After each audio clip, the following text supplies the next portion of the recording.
As we all know, with the weather warming up outside, car season is upon us. And what better way to spruce up your ride with some Plasti dip on those wheels? I recently got myself this older 2007 Ford Ranger pickup truck, and I've been wanting to do some little modifications here and there, which do include Plasti dipping the wheels.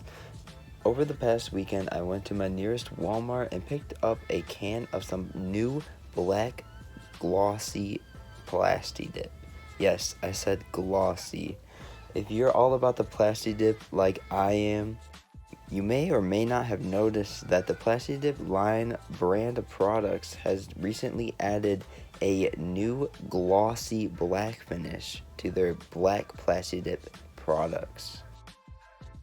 Now this definitely did catch my eye, as I did wonder if the gloss would actually work or if it was just another failed attempt by the Plasti dip brand. A couple years ago, I did try out their clear glossy Plasti dip, and that was a total waste of money and it did not work. I was willing to give this a go and see if it actually worked.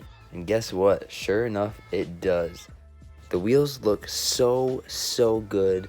They are glossy, they are shiny.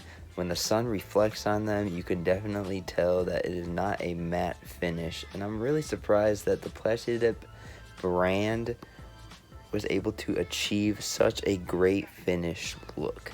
And I picked this up from my nearest Walmart for $7.50, I want to say.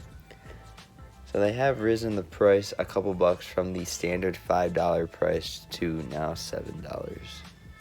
If you're wanting to learn how to correctly Plasti dip your wheels, check out my how-to video.